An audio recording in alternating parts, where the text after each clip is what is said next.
the Bharatiya Kendrita Vidya, this kind of quality education initiatives are being propagated in the community at large.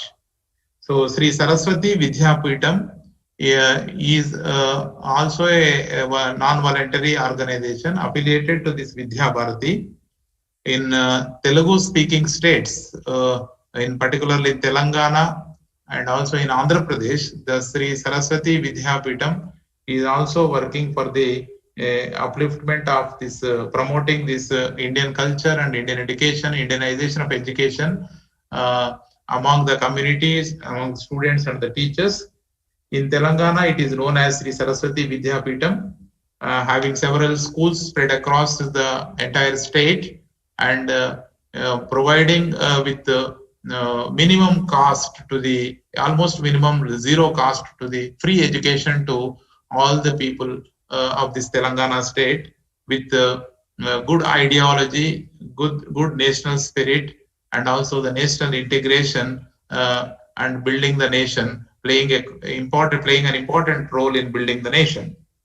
So the VIDVATH Parishad is a voluntary committee working and assisting the Sri Saraswati Vidyapeetham and Vidya Bharati at large by involving the eminent academicians and other voluntary working volunteers, and also the well experienced people, those who are in the sector of education and also in the development of community development experts are included in this VIDVATH Parishad. So this particular program is being coordinated and organized by this VIDVATH Parishad of Sri Saraswati Vidyapeetham, Telangana state. So this is all about the organizing committee and all, and with our request, all the resource persons have voluntarily agreed to share their experiences. So on behalf of VIDVATH Parishad Sri Saraswati Vidyapeetham, we once again welcome all the resource persons for sparing their valuable time. This particular National Education Policy 2020 webinar on learning and assessment. The idea behind selecting this learning and assessment as an important area, so far we have conducted almost 65 to 70 national webinars through this platform across the states like Telangana, Andhra, and also at the national level for awareness generation of this national education policy, so that the teachers and head teachers will effectively implement the program. So unless and until we equip the teachers and head teachers with the policy understanding, these are the cutting edge officers, they can implement this policy in an effective way. So this particular webinar is on learning and assessment. Here in this webinar, we are focusing on the learning crisis, how this learning crisis is spreading across the country, and not only in country, but at the international level. This is a big challenge. So learning crisis, under this learning crisis, now the country like India, our country, now we brought out this national education policy to address this learning crisis and also to provide quality education and also to build knowledge-based society. Knowledge-based society through the state governments across the nation, so that the 21st century citizens can be built up. Global citizens can be built up by providing the quality education. So in this context, the understanding the concept of learning and also the students' assessment, particularly when you speak about this national education policy, where we are focusing on the continuous evaluation. That is continuous evaluation in 360 degrees.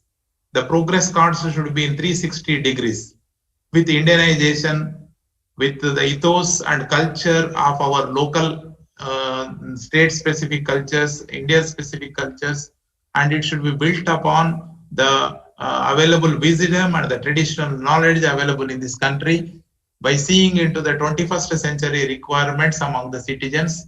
So to promote this 21st century skills among the students, the national education policy has come out with so many reforms. So In these three forms, the learning and assessment is one of the important area where the many people are having many doubts. How this learning should be viewed.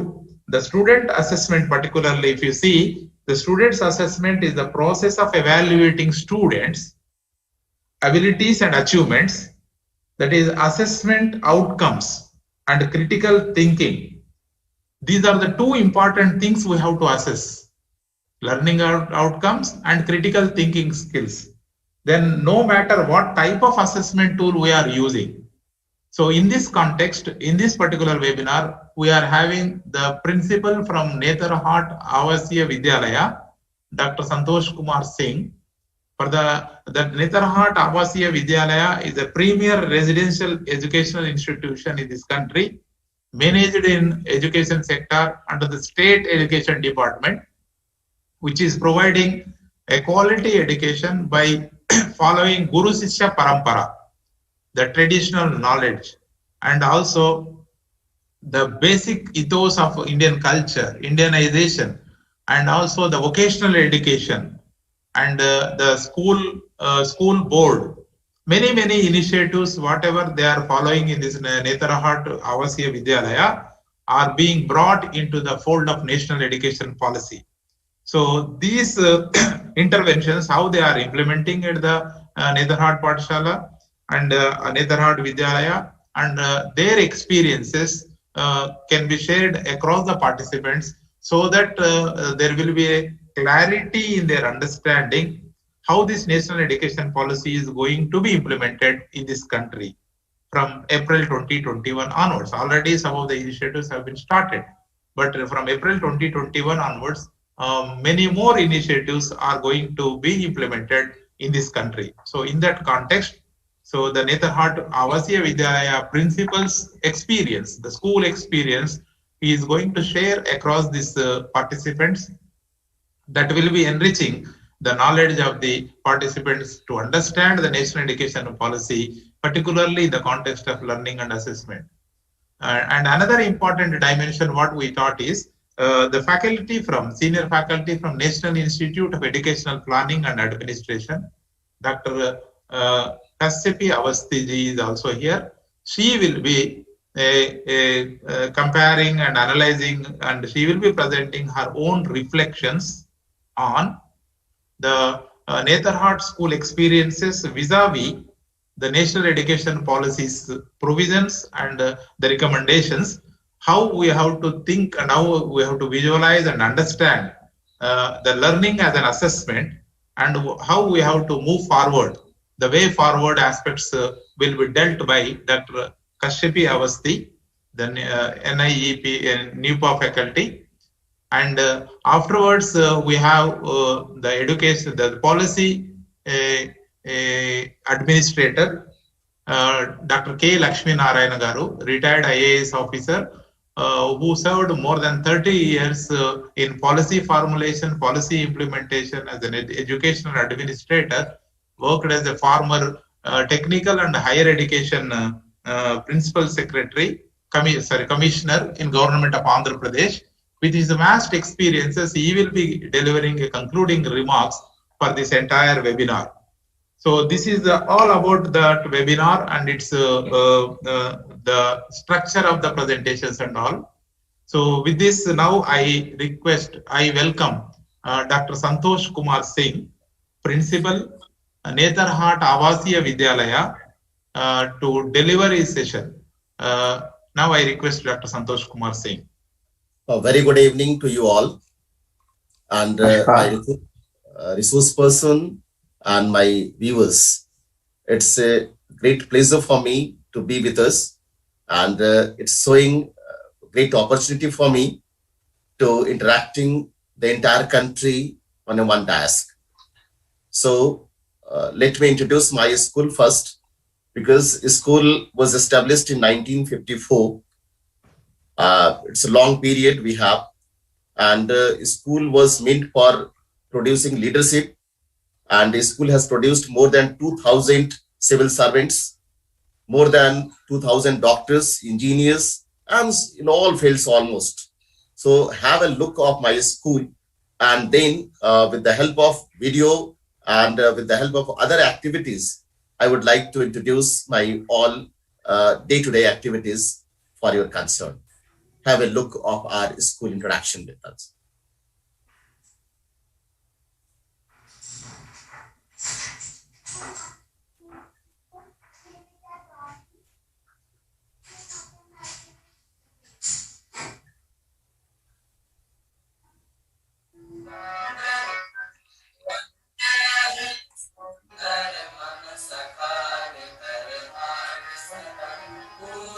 राज्य के गरीब, पिछड़े और पीछे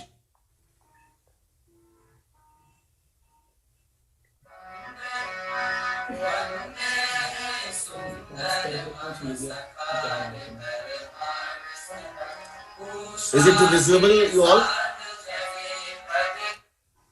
With very low voice. Is it okay? Now it's okay. Your voice is okay, sir, but that. It's visible. It's visible, sir. It's visible. Yeah. Okay. Just raise the voice. Okay.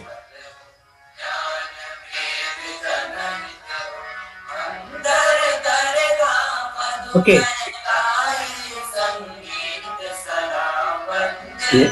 ఒక నిమిషం challenge.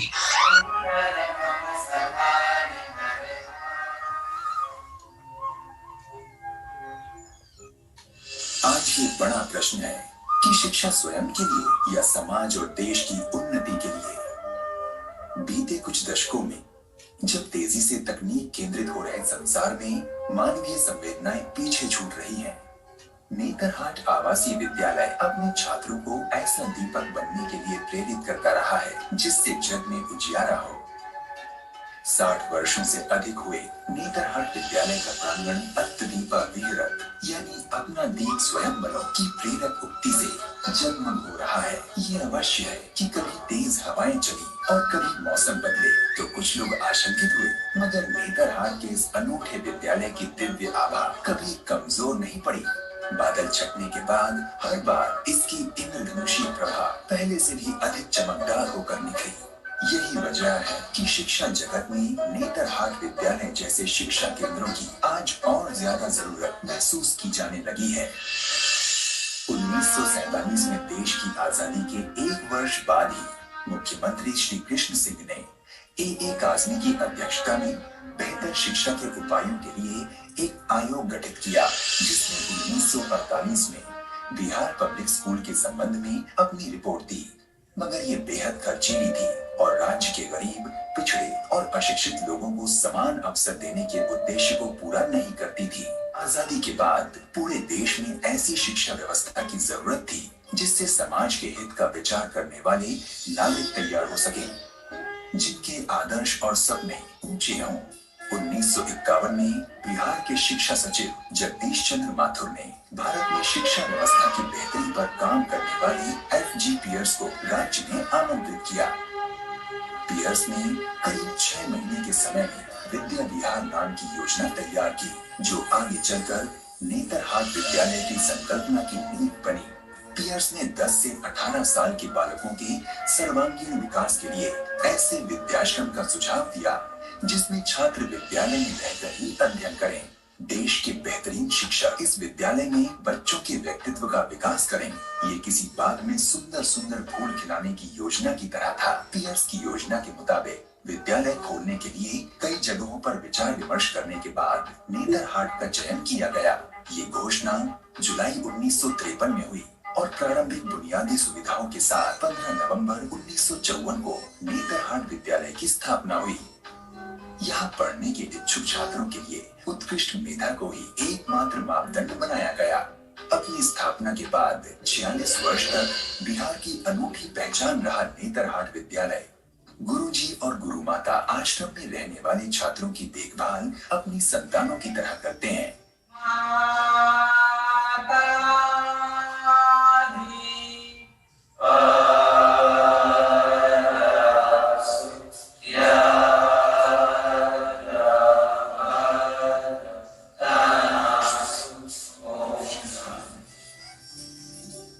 असल में गुरुजी गुरुमाता और छात्रों का ये एक विशाल विशाल संयुक्त परिवार बन जाता है जिसमें सभी अपने धर्म, जाति, सामाजिक, आर्थिक स्थितियों से इतर कर्तव्यनिष्ठ जीवन का निर्वाह करते हैं, जिसका एक ही लक्ष्य होता है, छात्र को उच्चतर जीवन मूल्यों और श्रेष्ठतम लक्ष्यों के प्रति संवेदनशील तथा समर्थ बनाना। इस आश्रम व्यवस्था में छात्रों को मुख्य रूप से 7 हिस्सों में बांटा जाता है और प्रत्येक हिस्से में 3 आश्रम होते हैं। यहाँ छात्र भोजन बनाना छोड़कर सारे काम अपने हाथों से करते हैं। यहाँ समूह की सेवा की भावना उपजती है। नेतरहाट का संपूर्ण जीवन शहरी चमक दमक से बिल्कुल अलग है, अतः पूरा वातावरण छात्रों के लिए एक विशिष्ट सकारात्मक ऊर्जा का निर्माण करता है, जिसमें वे उच्चतर जीवन मूल्यों के साथ अपना विकास करते हैं।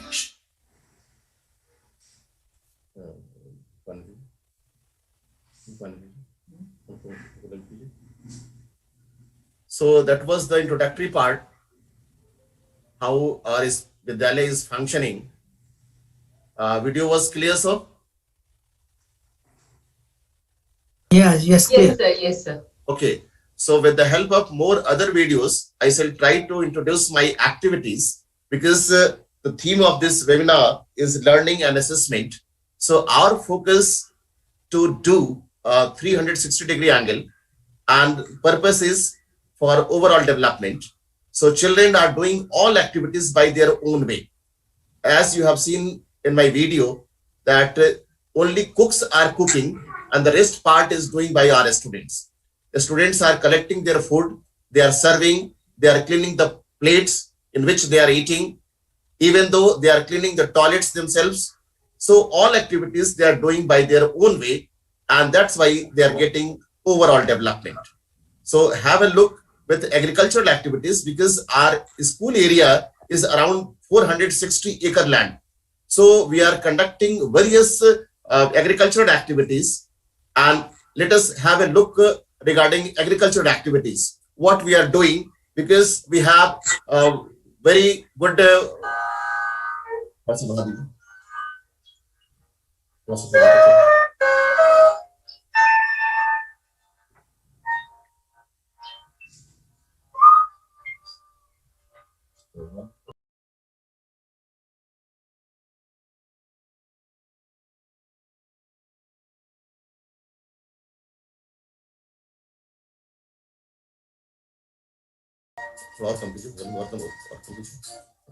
we have around 300 rose variety garden.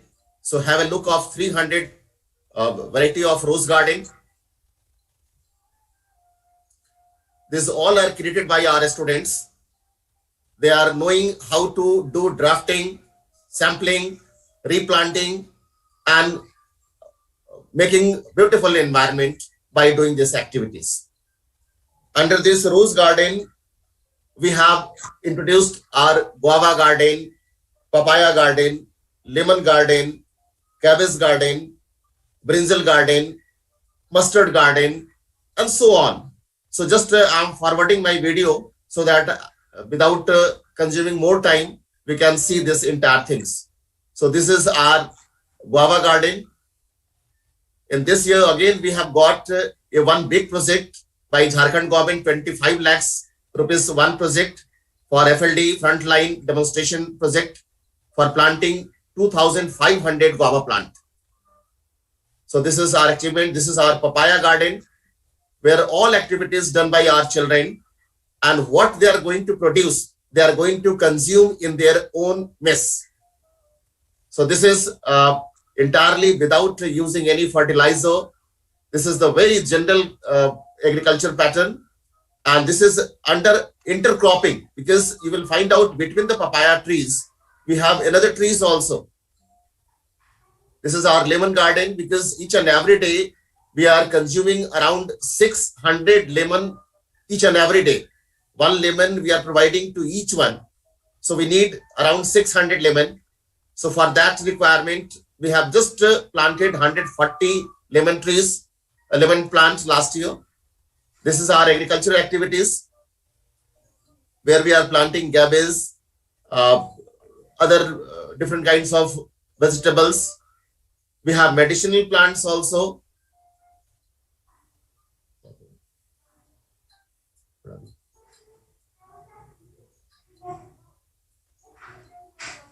This is our mustard garden.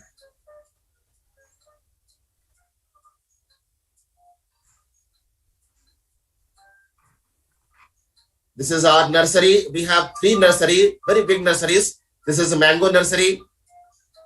We are producing huge amount of mangoes. Sometimes students refuse to have it. Sometimes we have to provide to the villagers. So this is our achievement in agricultural field. More than 1,000 mango plants we have. And this is all taken care by our students. Mostly 90%. This is our lychee garden. This is the newly planted garden.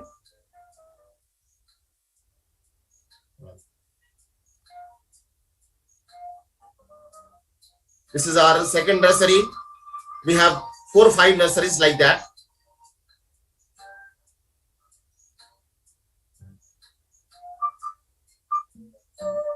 This is our small tractor. This is our mushroom unit. This is very unique. Our class 6, 7 and 8 students, they are fully involved in agricultural activities. And class 6, 7, 8 students are fully well equipped how to do all the mechanism, all the activities related to mushroom. We are producing 2 types of mushroom, button mushroom and oyster. This is our potato production, mostly used and consumed by our students. This is our jam production. With the help of naspati, pear fruit, we are just producing jam. And we are packaging. And we are providing to our students, instead of providing butter, we are providing this jam. And prepared by in our own kitchen, by our own cooks. If it is more than our consume, we are going to sell it also. And whatever money we are getting, we are going to deposit in the government account. Other activities, what we are doing in the art sector, just please go and see. We are focusing, very rich department we have, painting and sculpture.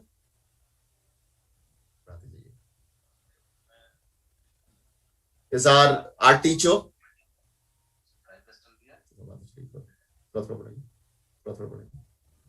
So these all paintings are prepared by our students, made by our students, and different kinds of painting activities. Glass painting. This is also one kind of another painting. These all are prepared by our students, either ex-students or present students.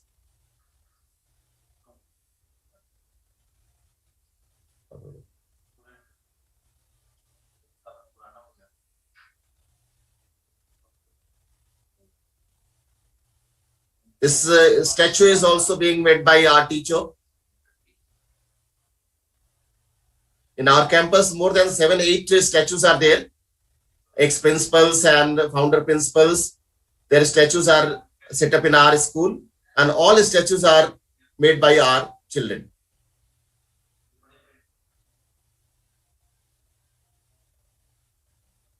The normal activities, what is going on in physics, chemistry, bio, that I am not showing, but the bio is very interesting because this is a snack zone area, and a variety of snakes are being found here, and sometimes they appear.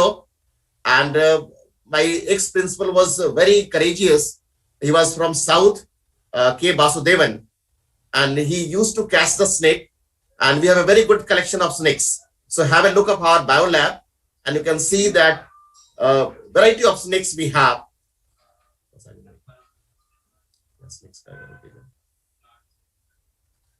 Very rich laboratory we have, very rich, well equipped.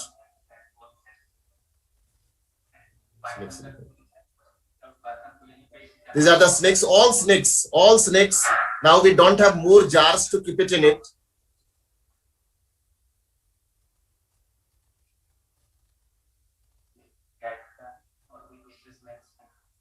These all snakes are from Nitarhat, fully densely forest. sometimes endangered animals appeared.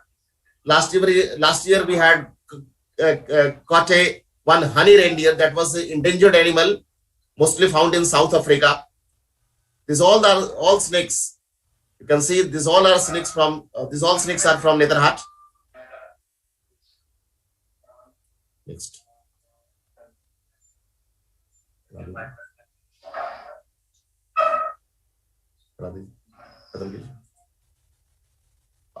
Now we have very special symbol.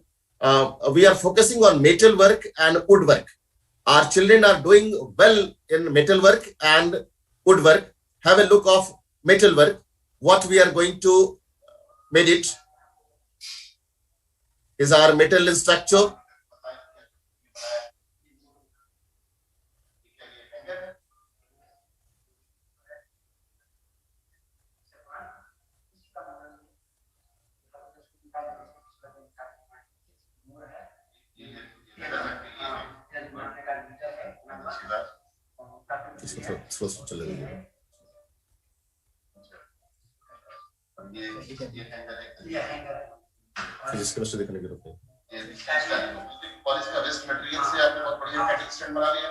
This is how to use the waste material into best material.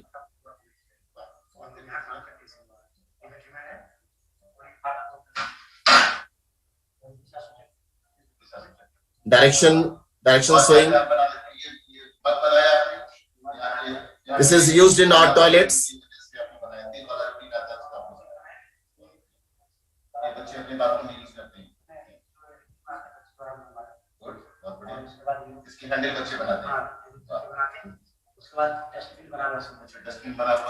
We are just preparing dustbins. We are avoiding plastics. Even though this year we had planned to make 100 beds, 100 beds also. Earlier we were purchasing through Godrej.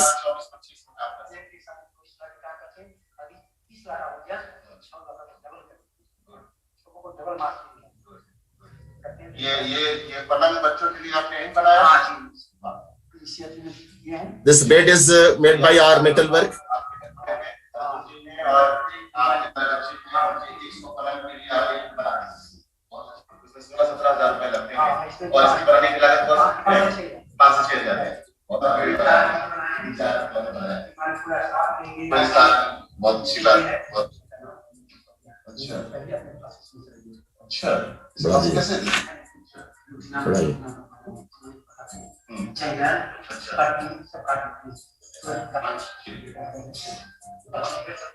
We are planning to fulfill this demand to other schools also.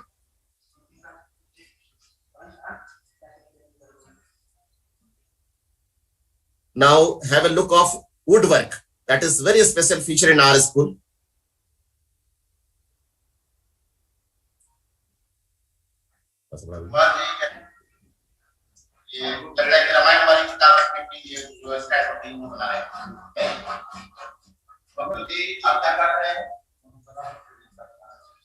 ये क्या है?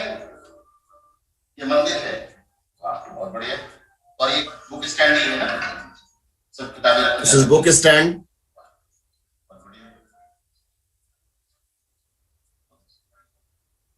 ये तो पहले पुराने जमाने में जैसे खाम पहनते थे, वो है ना किसी का पार्ट है।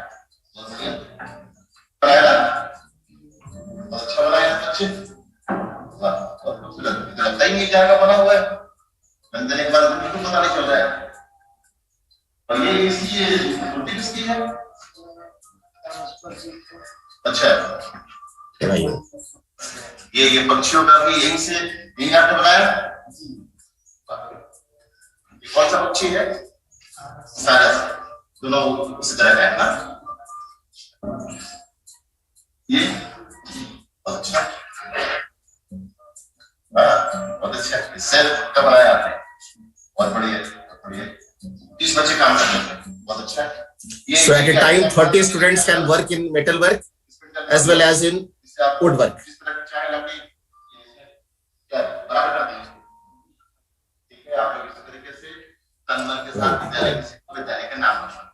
बहुत बहुत धन्यवाद।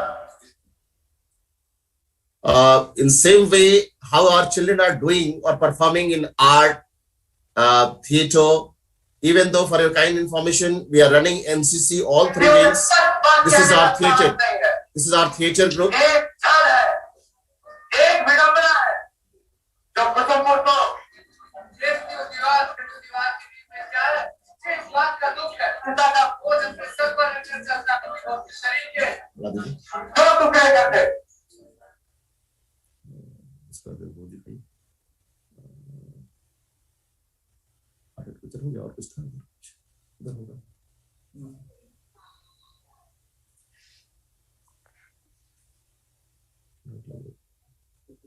PT and yoga also, it's a very important part.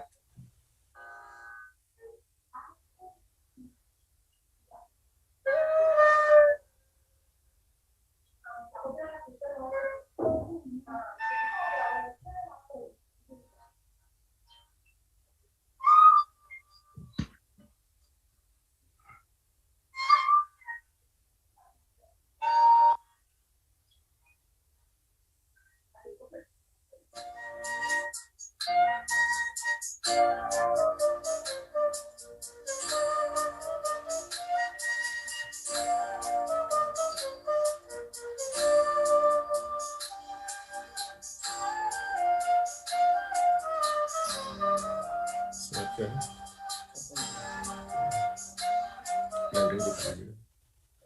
And we have a very rich library where we have set up last year with the help of Chief Justice of Jharkhand Legal Literacy Club also. And very rich library, around 60 to 70,000 books we have. Huge amount we have. Sometimes we are unable to use this amount. हर एक विद्यालय दिवस के अवसर पर विद्यालय पत्रिका के साथ इनका विमोचन होता है। विद्यालय प्रणाली है और विद्यालय प्रणाली आवश्यकता के अनुरूप इसे निर्गत कराते हैं और पुस्तकालय में पढ़ते हैं। ये legal literacy club high court के चीफ जस्टिस महोदय के द्वारा छात्रों और उनके पाठकों के बीच लीगल अवेयरनेस के रूप में दिखाया गया है। ये मुख्य ग्रंथागार है यहाँ पर। इसके अलावा लीगल लिटरेसी क्लब के लिए 2 सेल्फ निर्धारित की गई हैं, जिसे आप देख सकते हैं। नेत्रहाट के पुराने छात्रों के ये प्रोग्राम है, ये भी बच्चे पढ़ते हैं। साथ ही यहाँ पर किताबें निर्गत नहीं की जाती है। संदर्भ प्रशाखा में This is our reference section. साहित्यकार हैं, उनकी रचनावली रखी गई है। इसके अलावा इंसाइक्लोपीडिया ब्रिटेनिका 30 खंडों में है और इंसाइक्लोपीडिया अमेरिकाना भी है जो 86 का एडिशन है। इंसाइक्लोपीडिया ब्रिटेनिका 2004 का एडिशन है। इसके पूर्व भी 1953 के एडिशन की किताबें इंसाइक्लोपीडिया ब्रिटेनिका धरोहर के रूप में है। गांधी जी द्वारा लिखी गई समस्त पुस्तकें 101 खंडों में है और वेद, पुराण, उपनिषद, कुरान, गीता, बाइबल, ग्रंथ साहब एक अलग धर्म विषय की इनका संस्थापना की गई है। इसे पुस्तकालय में बच्चे पढ़ते भी हैं और साथ ही साथ नोट करके सत्पाठ में ले जाते हैं। Currently, for your kind information, are 2 students leading our parliament. One is in Rajya Sabha, Dr. Rakesh Sinha, Speaker, BJP, and the another one, Member of Parliament, Mr. Dayal. He is representing Palamu constituency. So 2 students currently leading in our Indian Parliament. For your kind information, around 10 IAS currently, 10 IAS are leading the Prime Minister offices, and they are in touch with us. We have a great alumni. They are also helping huge, and we are getting all cooperation and coordination from abroad also. In this Corona period, they had helped me a lot, because in Corona period, it was difficult to connect our children, because connectivity sometimes we not find suitable, especially in rainy season. And for your kind information, we are not keeping summer vacation because we don't have summer season here. Even though up to 30th of June, we are running our schools, running our classes, and we are keeping rainy vacation. I think this is a single school in India. We are having the rainy vacation in the month of July and August. 2 months we are keeping rainy vacation, and rest of the all months we are keeping okay and working days. And teachers are residing here. All students are completely residing here. All non-teaching and fourth grade employees are also residing here. And we have a very good coordination and cooperation, and they are helping to each one. And we are just trying our best to develop good nation, good children, and overall developed children are trying our best like that. Our assessment policy is also entirely different. What and how children are doing well in their ashrams, it is called hostel. So it is known as a ashram. And in ashram, they are doing all activities by their own way. And teachers are also residing with their family in the same ashram. It is called a hostel, for your kind information. And there is a very bonding relation with our teachers family, and with our students. 25 students are residing in a one ashram, and we are running class 6 to 12. In 12, we are running 2 streams, science and arts. And almost each and every year, top 20 students in the state-wise from our school. For your kind information, since last year, this school has, with the help of government, because this is completely government sector school, and with the due permission of government, this school has switched over from Jharkhand Academic Board to CBSE. So first time in 2021, this year, class 10th and 12th is going to APO through CBSE board. So assessment is also as per CBSE norms, but up to class 6, 7 and 8, we are assessing with the help of music. Very rich department we have music. We have very different other singers in music department. Children are doing well themselves. They are playing on tabla, they are playing on harmonium, they are playing on guitar, they are playing on jal tarang, very specific, very rare. They are playing on kast tarang, that is also very rare. So I invite you all in the bottom of my heart, to all dignitaries, to come with your children. I can provide accommodation also for you all, and please kindly visit my school. For your kind information, the Chief Minister of Andhra Pradesh, Narasimha Raoji, later on he became a Prime Minister of India also. He has given 5 days stay at Nitarhat, and he has observed each and every activities within his staying 1 week. And finally, he has announced to open Navodaya Vidyalaya in all across the country. So the Navodaya Vidyalaya came into the existence due to the entirely impacted by our Nitarhat. So thanks a lot for listening me with a high patience and watching all the videos very carefully. And thank you very much for providing me sufficient time to express my school, express myself also.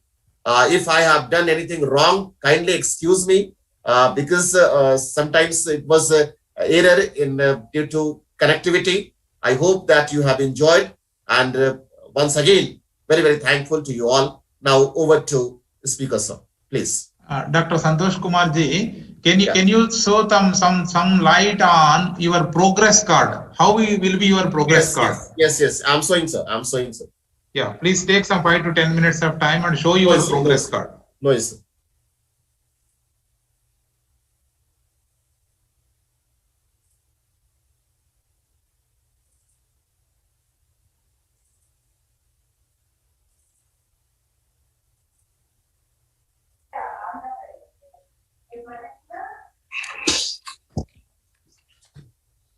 This is our progress report. It is fully compiled by our teachers. It's a demo. Card. So you can see we are just focusing. This is term 1. This is term 1's marks.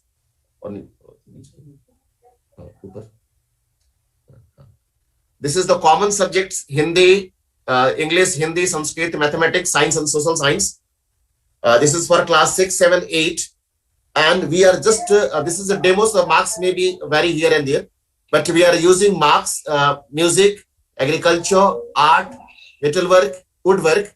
And we are conducting 70 marks paper for all individual other subjects like music, 20 marks as a practical or theory, 20 marks as a project assignments or practical, and 50 marks theory. So we are just keeping the different evaluation. That marks is entirely different from the academic part. And same way, agriculture, class 6, 7, 8, that is compulsory for their agricultural activities. Then artwork also, same way, metalwork and woodwork. So all departments are conducting their examination for 70 marks, and their assessment is also showing in their report card, and accordingly they are going to be evaluated. So not it is making compulsory, not it is by forcing to implement these things. The students are keeping interest because this school is located very far from the city sites. We don't have any market.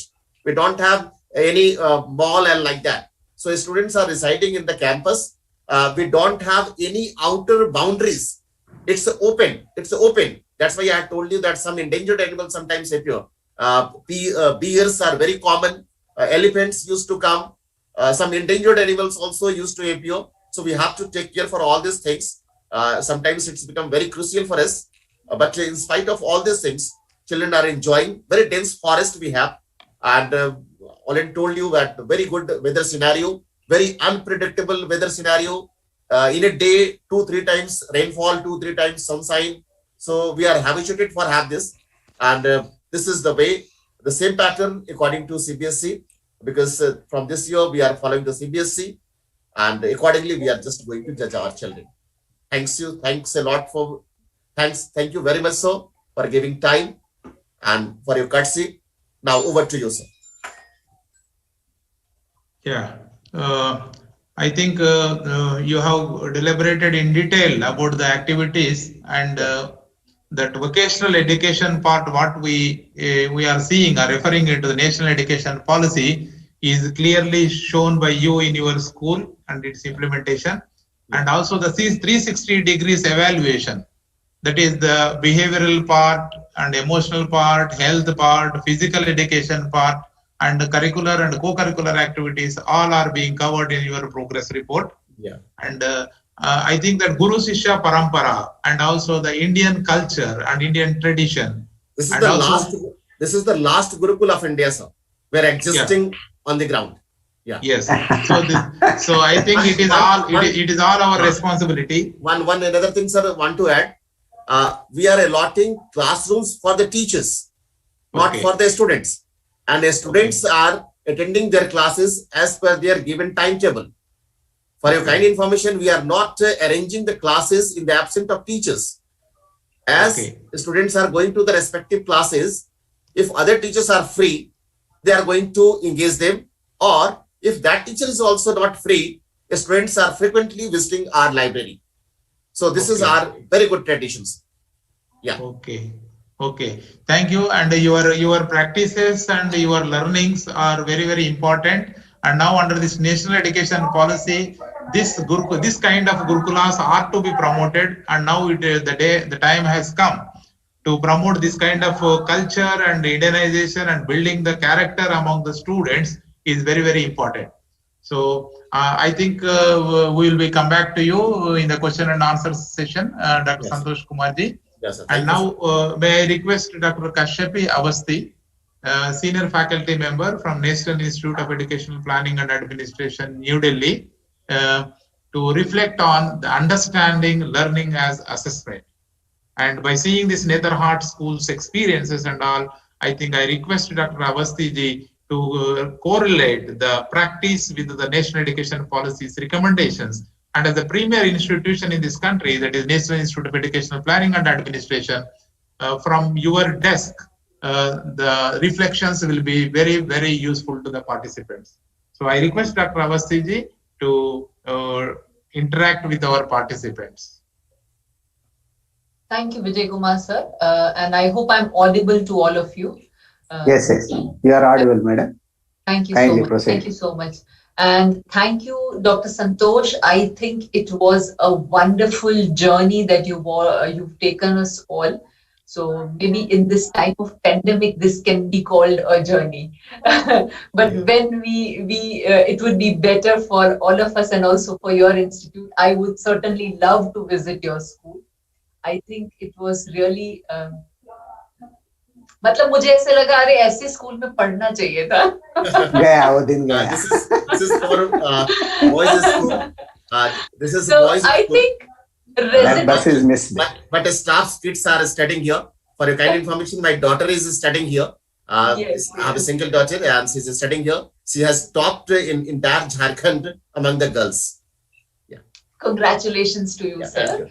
And I think residential schools have the potential to actually fulfill the entire purpose of education in totality, of learning together, of learning to do, learning to be, learning to live together. If we talk of the Deller's Commission report, I think that is something you showed us through the different videos that you took us through.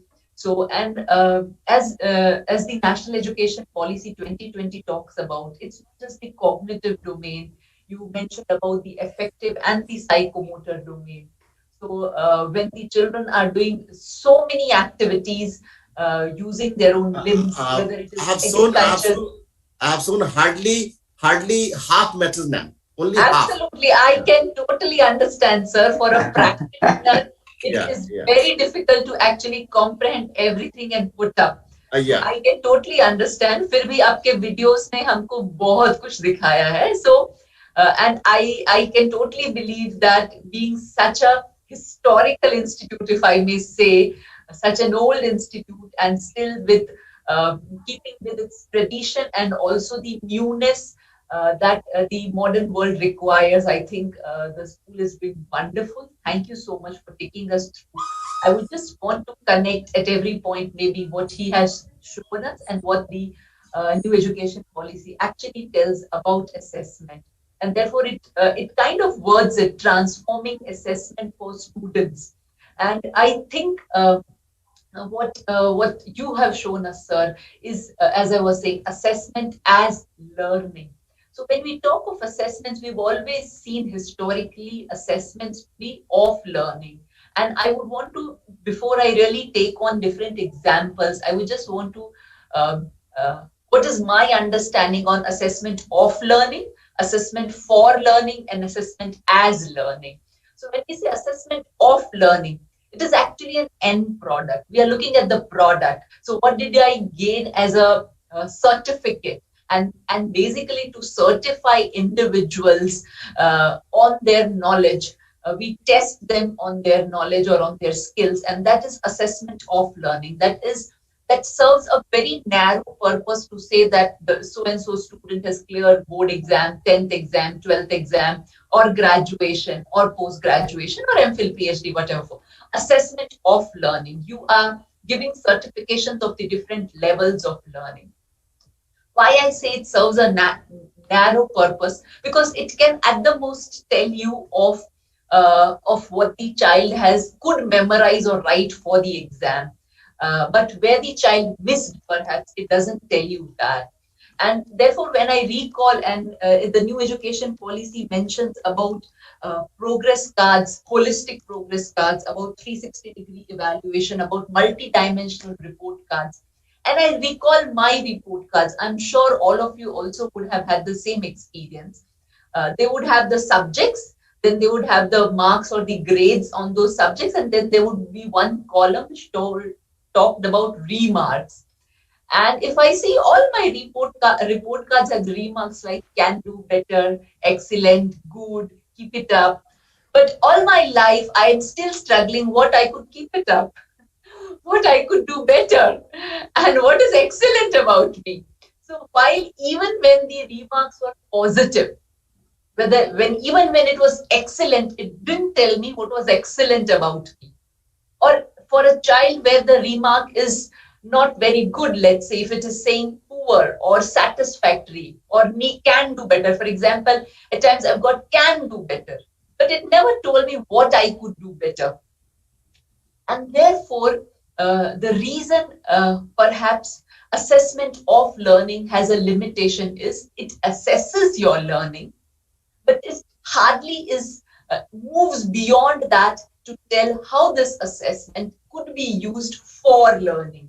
And when I say for learning, in the sense how it could help you learn more. So help you learn more as a student, help the teacher learn more to understand why my X, Y, or Z child is able to do this much and not move beyond it. And therefore, as a teacher, how do I really look into what I am doing in the classrooms so that my children are able to actually be more inquirers, my children are able to discover, construct new body of knowledge, come up with questions, experiment, things like that, or where they are failing. And therefore, it's very important for assessment to actually be for learning. And when assessment becomes for learning, what happens is it puts the learner at the heart of the assessment. And the process actually refocuses the entire objective so that the learner becomes the primary benefactor. So when assessment is of learning, actually it's not the learner that is the benefactor. We actually assess because we want to maintain the administrative system. So we want to say these many children enrolled in our school, these many children passed in grade 5, and these many passed in grade 8, and these many passed in grade 10. And this is our result. We have 100% result. We have so many distinctions. All that is for administrative management. You pass on these grades to the directorate, and then it passes on to the state departments, and the state departments can claim. Now, assessment of learning only helps the administrative purpose unless you make the child understand how that assessment actually is going to really improve them or help them take them forward. That assessment is not for the child, and therefore assessment for learning keeps the child at the center. And new education policy mentions about assessment for learning. If I may just quote, it says, it requires primary purpose of assessment is for learning. It says this primary purpose of assessment is for learning. And therefore, what would keeping child at the center mean? At times, being in the teaching field for so many years, we become so mechanized in the sense I'm a physics teacher. I hold my identity only as a physics. A biology teacher would hold identity only as a biology. And then over the period of time, we start assuming ourselves as if our core purpose is teaching biology, completing the syllabus in biology, and seeing to it that children achieve highest in biology. I miss that biology is just a medium to reach the child. The core focus is the child and not biology, physics, chemistry, language, mathematics, or XYZ. So when we talk of assessment for learning, it kind of brings back the focus to the child and not to the assessment. Similarly, but that would only happen when our teaching is to the child and not to the subject or complete the syllabus or the curriculum. You can focus only on the child while you are teaching, you are focusing on the child. So transforming assessments would simply not begin with assessment. It has to begin with teaching. It has to begin with curriculum. So assessments, if we really want to make it for learning, perhaps, as Santosh sir has shown us, the school activities also would have to be holistic.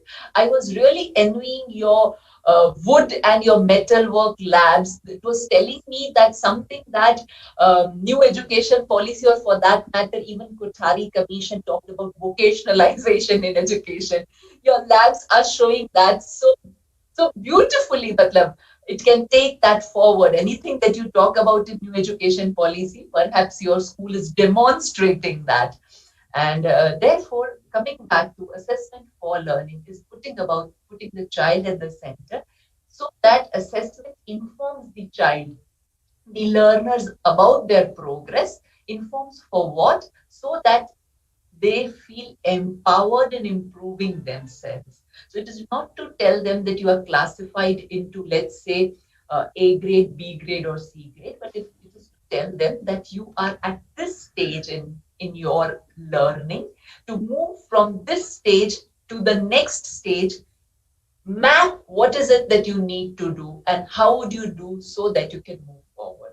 Now, to make some points, I'm once again going to use examples from different schools. We've already seen Santosh sir talking about it.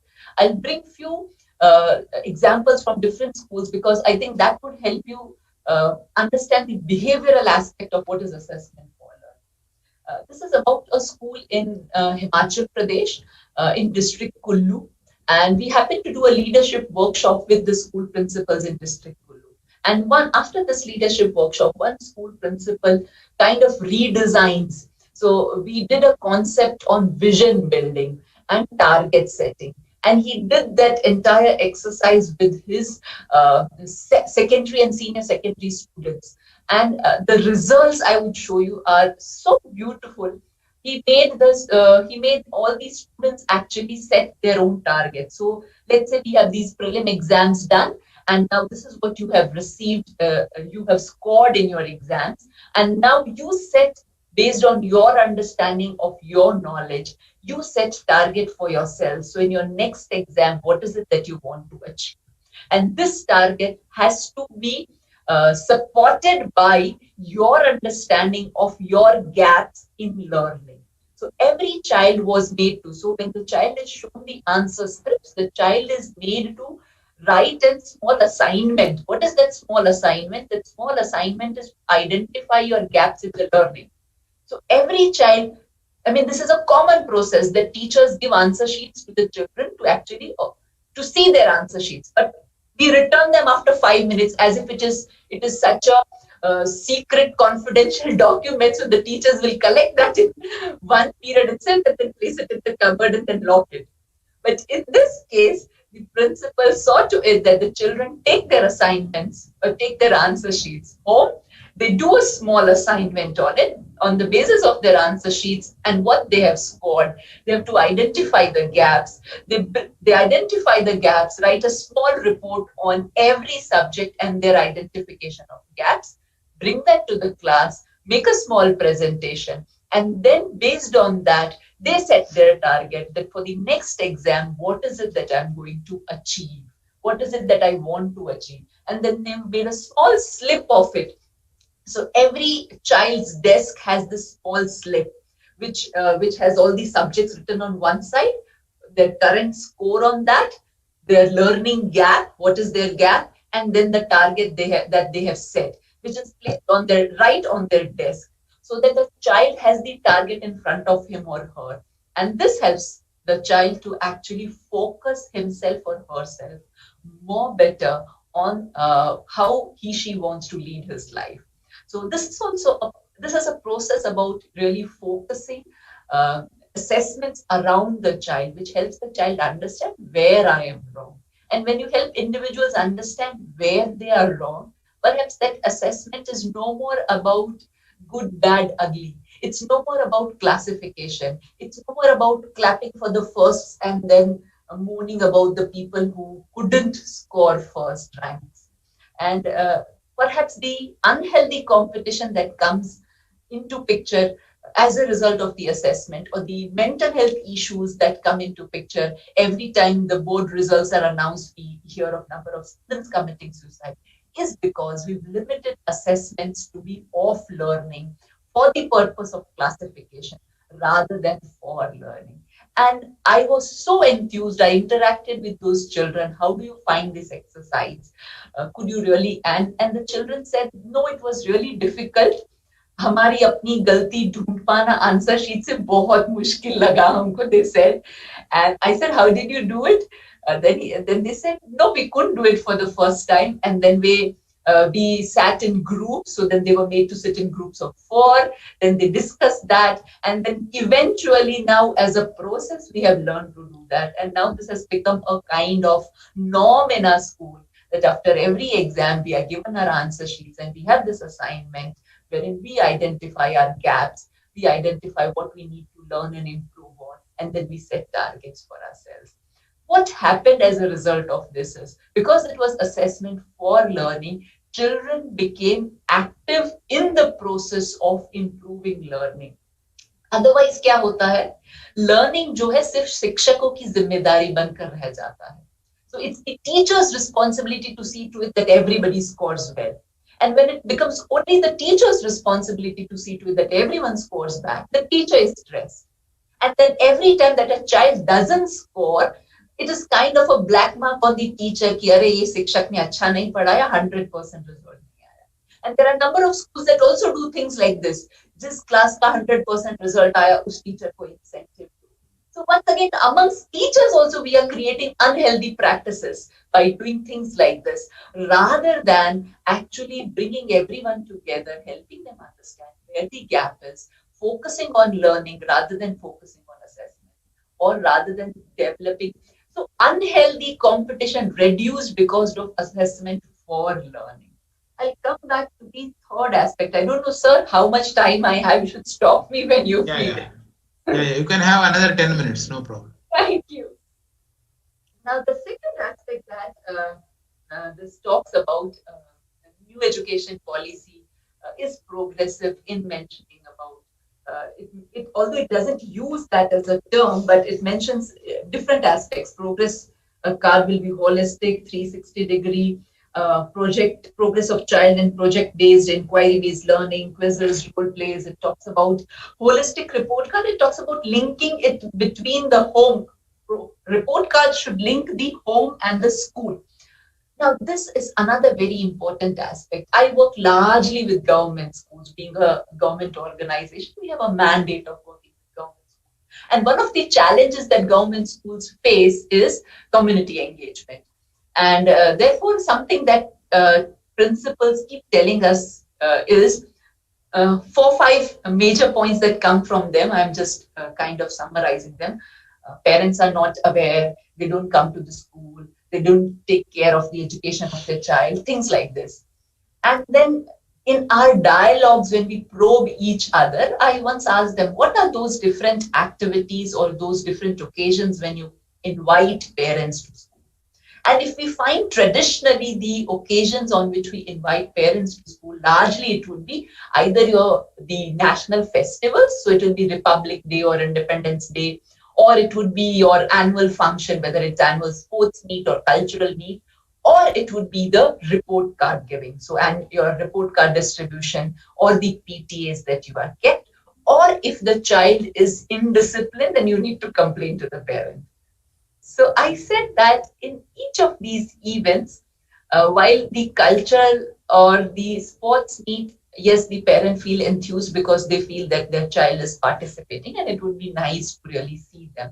But apart from it, in most other meetings that you invite, for an illiterate parent or for a parent who has a major responsibility of taking care of his family's economic needs, if you invite every time to only tell about what your child is not doing good and what you need to take care of, tell me how long can a parent come to the school to just listen ki aapka beta padhai nahi kar raha hai? How long can a parent come to the school to just listen ki abhi isne ye shaitani kari hai ya abhi isne aisa kara hai? So what are those occasions where we make the parents feel special and engaged in the process of the learning of the child? And how do we create such occasions where parents participate? And when the new education policy talks about report cards being a link, once again, I'll bring example of one school wherein how they linked the parents, connected the parents, and this participation developed to such an extent that parents kind of volunteered when the school initiated different activities. So here it was about the poor performing children. So now the principals decided, as I said, that learning is dependent upon number of factors, and it's not just about the child.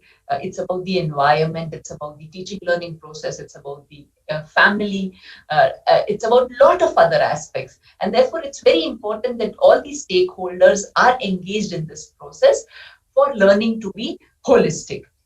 So how do you involve parents? Because when the children go home, in a residential school, you can take care of things because the children are with you. But in a day school where you know that for half the day children are going to be at home, how do you engage them in the learning? If at home they do not have an environment that supports learning, especially where in the cases where parents are illiterate or are engaged in vices, or it's a broken family or things like that, which in number of cases in government schools, school principals face such issues. And therefore, what this school principal tried out in his school was, when the report cards were to be distributed, rather than it being a one-to-one, a class teacher calling one parent and then giving the report card and talking about the child. So what happened, they identified that this makes either the parent feel good about it or the parent feel bad about it. So if your child has done good, you feel good about it. If your child has not done good, you feel bad about it. But it does not engage the parent in the exercise of learning. Instead, what the school did, every class teacher actually made an analysis of the result of the students. And then they made a trend of the score that the children had on the different subjects in the classroom. And they prepared small presentation based on it. So all the parents of one class came together. So it was not a teacher talking one-to-one to a parent, but all the parents. So there were class-wise presentations held for the parents, which told the parents about how children in this class are doing, but still did not pinpoint them about what your child is not doing good. Some of you may feel that individualized attention was not given to the child, but what happened as a result of it, when they said that this class scores like this, the trend in mathematics is this, and the trend in science is this, and the trend of learning in language is this, and then the class teacher went ahead to say, because the children, that we want that the children should move from this level. They had also identified the gaps that the children had. So children to move from this to this level. And the school promises to conduct this many things, in the sense these remedial classes or these interventions for the children to improve. Therefore, what would you do as a parent to support us? Now, this was the kind of interaction that happened during a parent-teacher meeting when the report cards were distributed. So rather than it was simply about giving a report card, it was about giving a presentation to the parent. Even if the parents are illiterate, they at least listen and they understand and they comprehend. This is one. Two, they could understand what happened. We even interacted with the parents, that what is it that made you appreciate this effort. And one of them very nicely said, इस school बहुत मेहनत करता है, तो हमने सोचा हम भी बच्चों को घर में पढ़ाएंगे. Now, this was a very simple, for a illiterate parent to grasp and say this, कि स्कूल बहुत मेहनत कर रहा है. So what with my contribution would be, at least at home, I tell my child to sit and study. So अभी मैं उसको खेत में नहीं लेकर के जाता हूँ, अभी मैं उसको घर में पढ़ने देता हूँ. That was the resolve that came from the parents, because they were engaged into the process of what the school was doing. This is how a school can really link so assessments also with the parent and engage the parents in the process of the learning. And the third and the last part, sir, I would finish here, assessments as learning, and how assessments as learning actually transforms the entire teaching learning process. And here I would want to read one Facebook post of one of the very, very enthusiastic, innovative and inspiring teacher, primary school teacher. And it makes me feel so proud to read her post. She is a teacher from Hyderabad. Her name is Manjusha Gadam Shetty. And this is, I just read out, this is what she writes on her Facebook post. This is about her interaction that she had with her first grade children. And look how, when assessment is made as a part of the daily learning process. Assessment as learning, matlab, while the child is learning, while you are engaging in the learning process, you're also assessing. Assessing what? Assessing not what the child has learned, assessing the process of learning that is going on in the child. So your assessment as learning is not a product. It's the process that you are assessing. And in assessing the process, the child continues to sharpen her creative thinking skills also, and moves beyond the narrow specific objectives of the subjects to the general objectives of the education. And read just that post out at the end here. Okay, she writes, we all want our children, she's a mathematics teacher basically, teaching first graders. We all want our children to be good at maths. We work with our children to make them very flexible with numbers. We make them go through a rigorous process of making them very fluent in mathematical skills. But there's a big problem. Unknowingly, we are conditioning our children to solve mathematics problem without making them think of the holistic or the commonsensical knowledge of education. While we all do an excellent job in training them with numbers, what happens is the moment they see numbers, they jump into finding solutions. Can we slow down our children? And then she begins the post, which is about her interaction with her children. So this is how she begins to the children. Today, I want to challenge you with a problem. Are you ready for it? And everyone, yes. It takes 5 minutes to dry a t-shirt in the sun. How long will it take to dry 11 t-shirts? This is a question she's thrown to the first graders. Okay. Just as expected, the children jumped at the word problem. They all wanted to solve the maths problem. So they thought they raised their mind and came up with different answers. Generally, everybody answered 55. So it was such a 5 minutes for one t-shirt, 11 t-shirts, so 55. Then she further questions, can you explain your thinking? Pretty much everyone explained their maths. They said one t-shirt 5 minutes, two take 10 minutes, 10 t-shirts take 50 minutes. We have one more, so 55 minutes. At this point, everyone who came up with answers like 60 or any other agreed that 55 is a better answer and the right answer. Now that everybody had agreed for 55, I kept quiet for a time. And luckily, there was one child who raised the hand. And she said, I don't agree. So I asked her, what do you think? She said, you dry clothes together out in the sun. So it will take 5 minutes to dry 11 t-shirts also. Now I said to everyone else, what do you think about the answer? And then everybody said, we agree with her. I think you might have solved this problem better if you were helping your parents with the household chorus at home. Would you like to help your parents more at home with the chorus? Everyone said yes. Now, this is a simple mathematical problem, but look how it led the children to. One, had it been only about mathematics, then mathematics was correct, 11 5s are 55. But they never thought that it's drying them in the sun, and therefore you don't need to have 11 5s are 55. Second aspect that it took the children to is,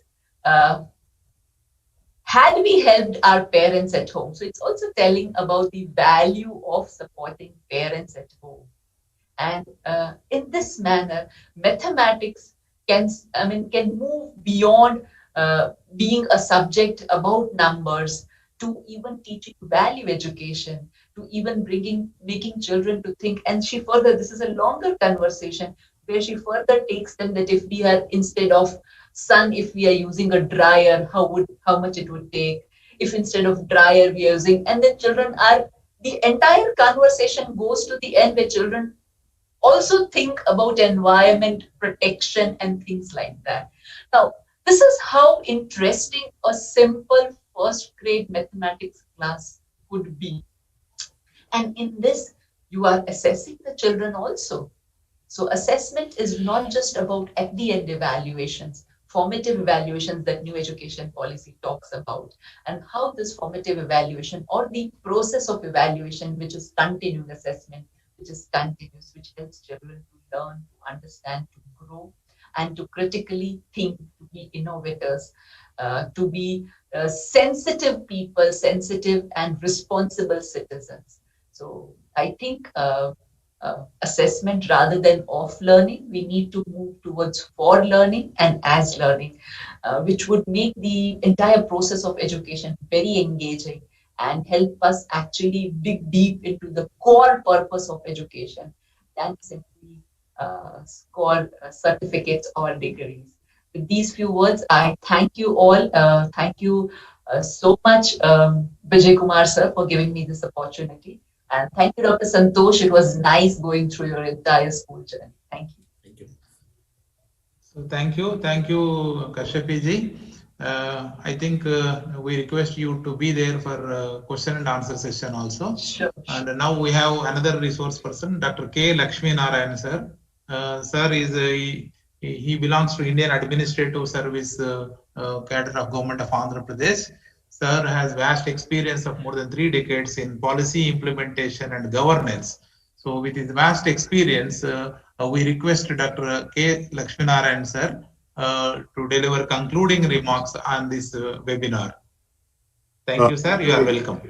Thank you, Vijay Kumar. Thank you for that brief introduction. Good evening to all the participants, Dr. Santosh ji and Dr. Kashyapi. What is happening in the residential schools, Santosh ji has clearly said. And Kashyap ji tried to connect the practice, the philosophy behind learning and assessments.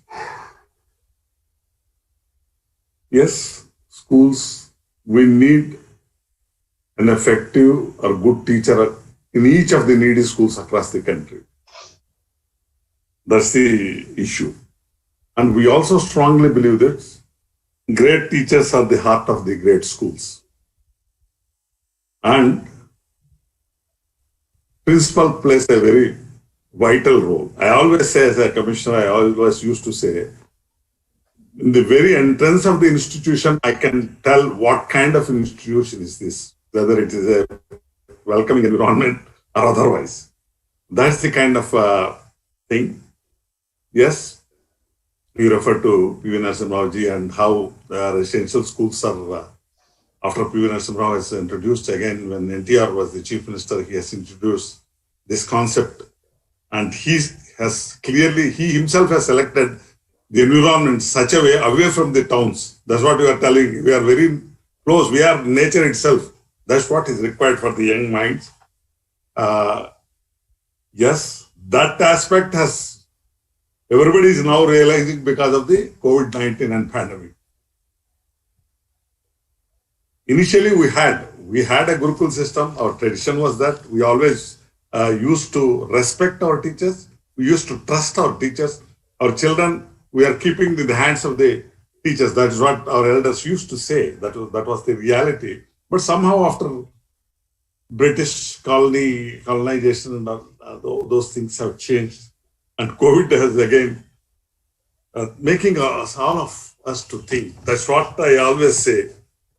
When the national education policy talks about transforming the education, you see the dictionary meaning of transformation. It's a total, complete war. After the cabinet approval, by addressing the colleges, central university, Prime Minister was talking about that. This is transforming the education. And he also said, it is not what you think, it is about how to think. The whole essence of the whole thing is that. That's what, once the teacher have that freedom, once they are given with both in assessment and teaching, both the things, if the freedom, where they are in a position to assess the students' progress or performance, whatever way you call it, both academic, non-academic, and across the discipline. That is what is required. But unfortunately, what is happening now, instead of presenting each discipline as a distinct and separate, what is required is we have to integrate the domain. That's what policy is telling. When it is talking about the multidisciplines or early childhood and everything. And my great worry is all along, there is a disconnect between school and college. Professors always complain that students who are coming to the college are not college ready. They have college qualification, but they don't have college. They are not college ready.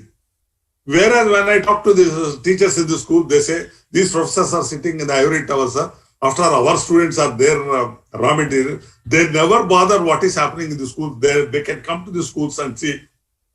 In other words, in the curriculum also, there is no connection.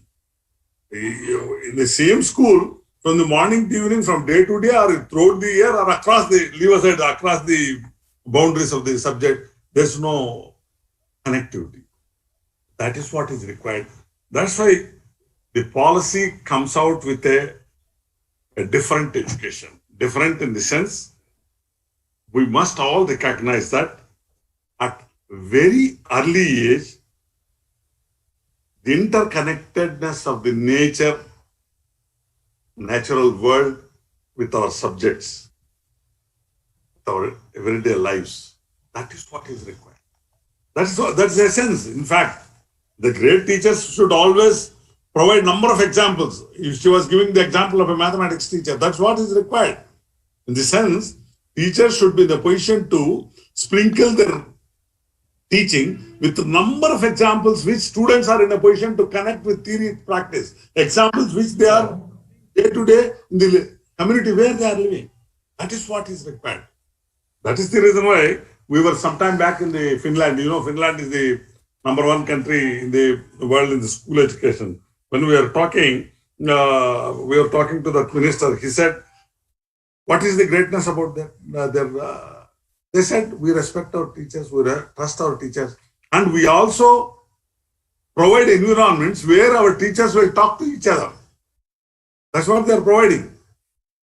There is not isolation. Normally, in the Indian conditions now, classrooms are isolated. Teachers never share what is happening, what kind of conversations are happening in the classroom with their colleagues.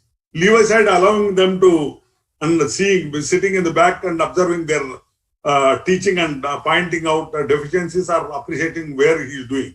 Not only here, even the OECD countries where PISA, we talk about everything, there also only 40% of the schools are allowing other teachers to observe.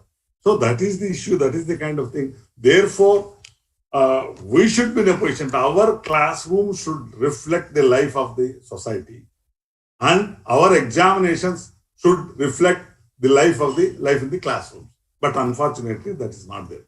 That is the reason why I always say, and we should remember that students' study habits are driven by the methods of assessment. I repeat, students' study habits are driven by methods of assessment. That is where curriculum, the craft of teaching, and the ability of the technique, what kind of technology is using, what kind of traditions, what kind of temperament. Teachers should be always, they should have empathy. They should be in the position to create environment. Students are naturally curious. We know, all of us know very well that children are very curious naturally.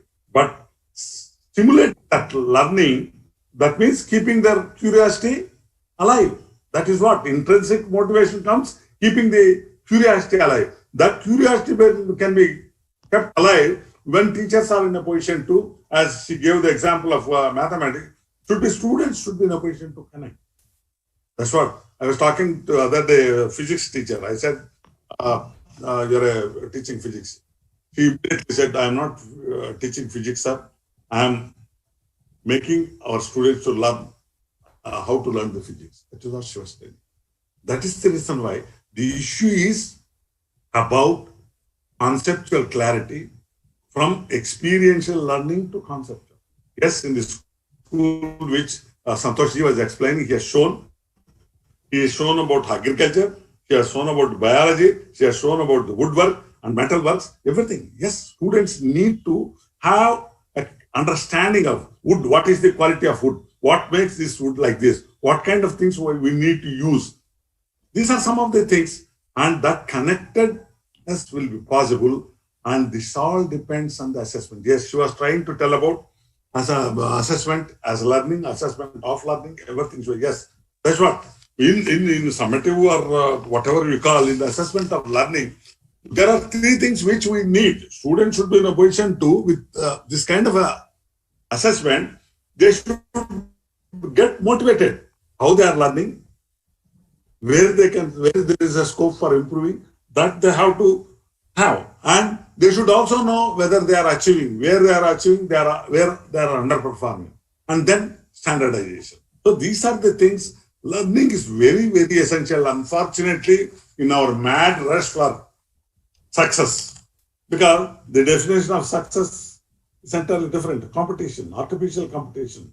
That's what even assessments is. We are not really assessing. It's only symptomatic assessment.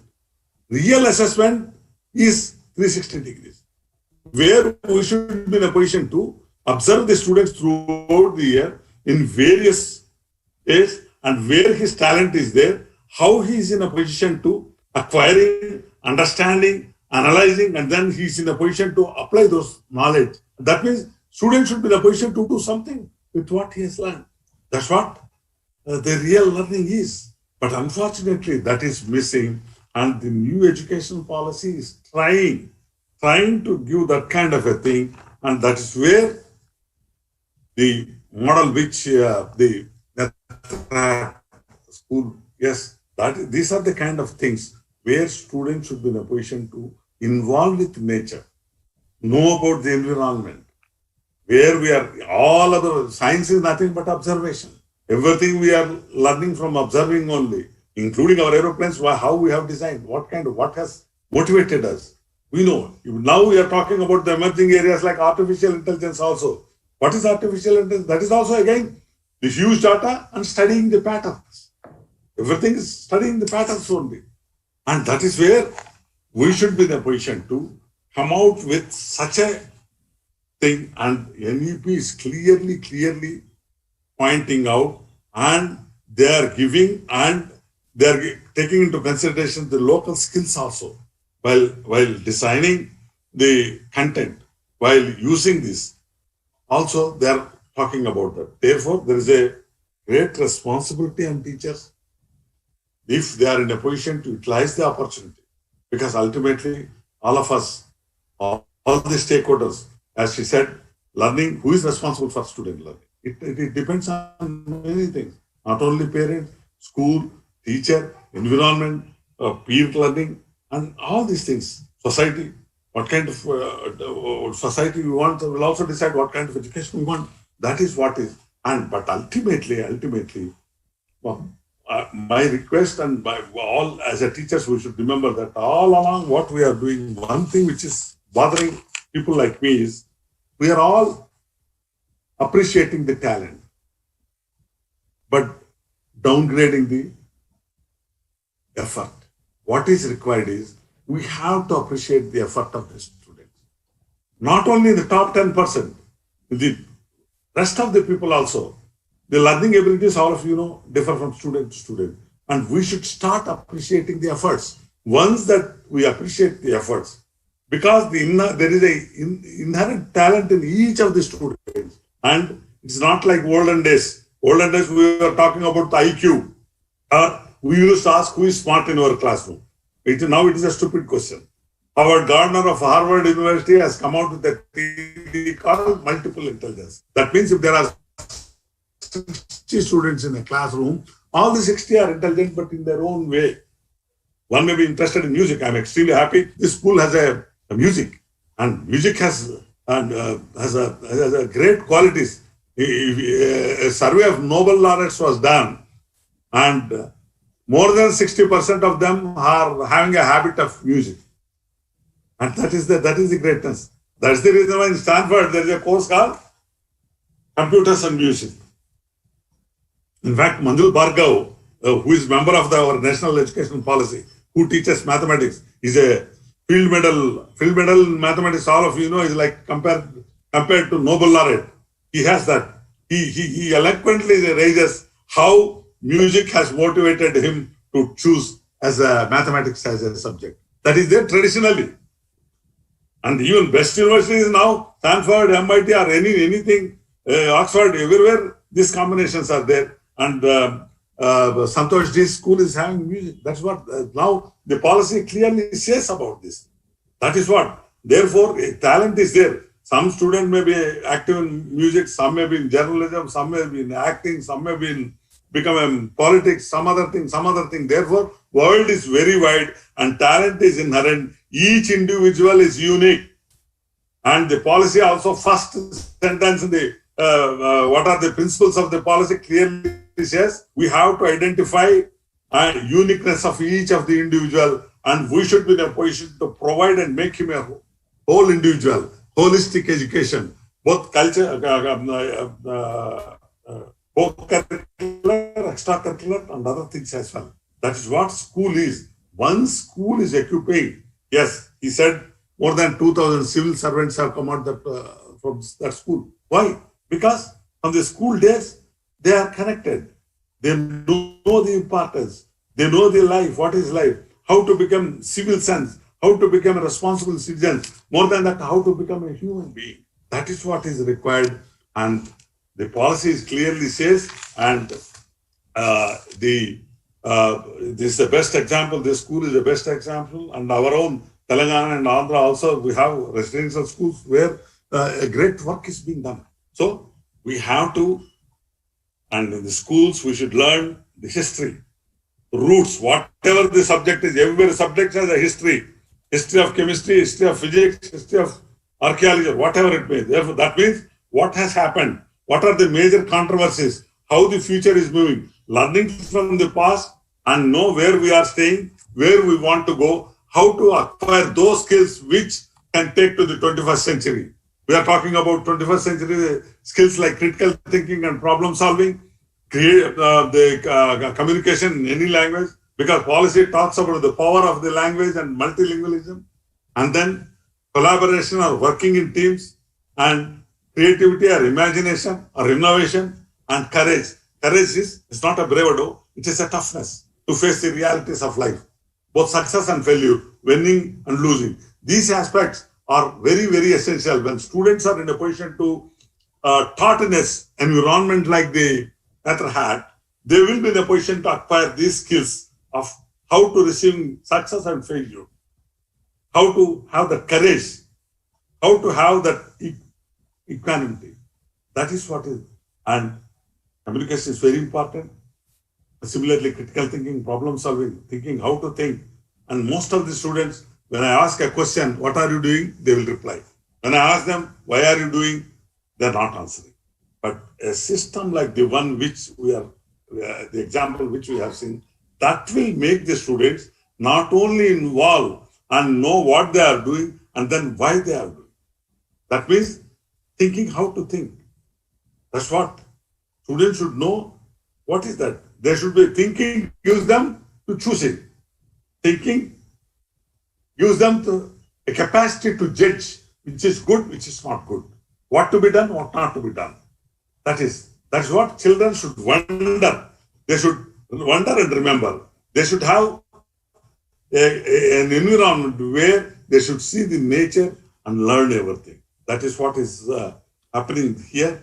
I'm extremely happy that both the principal of the college and Avastiji, they have explained, and that is what is all of us should be in a position to have this kind of interventions. They alone will be in a position to make a provision, and ultimately students will learn not only the 21st century skills which I have applied, they should also learn lifelong skills, because technology is changing so fast and they are becoming obsolete by the time students are leaving the college. Therefore, they should have the basic skills, conceptual clarity. They should be in a position to connect from experiential learning to conceptual learning, and they should be in a position to, what they have learned, they should be in a position to synthesize, evaluate, and apply, and should be in a position to do something. Education or degree means we should be in a position to do something with that degree. We should come to a conclusion on a particular issue, or on a particular issue, we should take a stand and defend it with proper evidence. All these qualities will come if the education in the school level itself is connected, and where the conceptual clarity is given. If you give emphasis more on conceptual clarity than on the content. Content and discipline is a vessel. It is not that. Ultimately, students should be in a position to know the essence and should be in a position to connect, transfer that skill from one subject to other subject. That is where mathematical reasoning, that is why mathematics we call it as a gateway skills. They are very important. Science is observational skill. Astronomy is the highest part of observation. Similarly, economics is about inferring. Literature is about connecting, comparing. History is about knowing. That all these subjects together. Agriculture, naturally, agriculture, like cultivation. Cultivation and cultivation of mind has a similarity. That is what the great educationist Cardinal Newman says. We should have not only knowledge, skills, attitudes, and habits of mind and heart. What are the habits of mind and heart? How best you have to expand your imagination. That is the reason why we talk about inner eye of the mind. So these are the things which are very essential, and these things will be possible provided school teachers are respected, we trust them, and they will also given a freedom, not only for teaching, for assessing as well. Assessing is very important. Yes, India is, unlike European countries, we have huge numbers, but with huge numbers also, now we should come out with assessment methods where it is not just grading ABC. It should be more than that. It should be in a position to speak the inner abilities of the student as well. When students go for examination, now some of the best of the best companies are trying how to assess the inner qualities of individuals, whether he is or she is fit for that kind of apps are also being developed and utilizing that technology. And school teachers also can, with simulations and other things. Simulations will not replace the teacher. That is the beginning where they will be in a position to handle those things and imagine those things, and then they will go for the real thing. Especially for in biology or in medicine, we cannot experiment with the patient just like that. When simulations are there, when students are exposed to that, that is the reason why policy talked about artificial intelligence and CBSE, and they are introducing from 9th and 10th. We are talking about the code. We are talking about the design thinking as well. So these are all the things are connected when students are exposed at the early age and they know the connectedness, and that will also give them and value of the environment. We are talking about the global environmental warmness. That is what the major thing. If students are exposed and they learn what is the value of environment, then they will respect rivers. Not only respect, they will protect. Now we are abusing, misusing the environment. Those kind of things will automatically go, and they will become not only responsible citizens and great human beings, and they will also be in a position to realize the potentiality. They have already, every individual, as policy says, they have potential. School or college is a place where we will be, as a teachers, we will be making them to realize that potential and expand the mind, cultivate the mind, and exercise the curiosity, and they will become unique and should be in a position to, after completing the schools or college, they will be in a position to contribute for the not only growth of the economy, for the good, for solving some of the problems, poverty, health problems, vaccines, all these problems. And now bioengineering, engineering plus biology, and some of the new materials with increasing speeds of the internet. 5G is likely to come, enormous speeds, latency, and computing power is also supercomputers we are talking about, with a combination of new material, with a combination of all these three things. And when teachers are given freedom, when we respect them, yes, they will be in a position to do great things. And what kind of society we want to will be decided in the classroom. That's what Professor Kothari long back said, that the destiny of the country is being groomed in the classroom, and teachers are our assets. They are the greatest assets. Making or breaking of this nation is in their hands, because they are not only shaping the life future of the individual, they are also shaping the future of this great country, which the prime ministers and others want to bharat as knowledge of super knowledge of Vishwa Guru. That is what is possible, provided what we have is rich tradition. We should be proud to say we are Indians, and we have all these things. Our civilization is the oldest civilization, and from Nalanda, Takshashila, universities, we have everything, best of the best thing. And we should be in a position to provide environments in the schools across the country and see that effective teachers are made. Previously, we all think that teachers are good teacher, effective teachers are born. No. Utilizing the technology, utilizing the medicine, utilizing learning science, utilizing the psychology, we can make anybody an extraordinary teacher with continuous exercise and training. That's what the policy also says. Continuous faculty development and teacher development programs are being talked about. Those things are also there.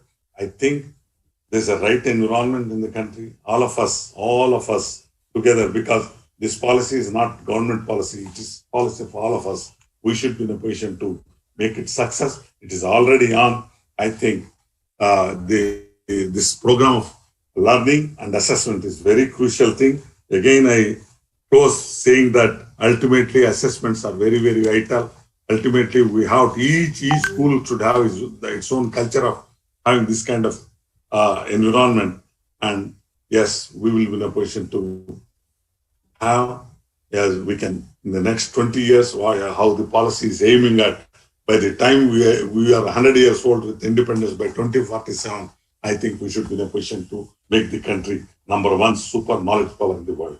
Thank you very much, Vijay Kumar. Thank you, Santoshi. Thank you, madam. You have all given, set a right example. And, when we see, we'll believe it. That's what we have seen, how the school is there. And she has connected theory with practice. And together we should be in a position to make all the teachers who are following this webinar, who are participating, we should be in a position to take back to these experiences your own classrooms and see that your classrooms are dynamic. They are more democratic. There is enthusiasm in the classroom. There is a happiness and students are excited in the classroom.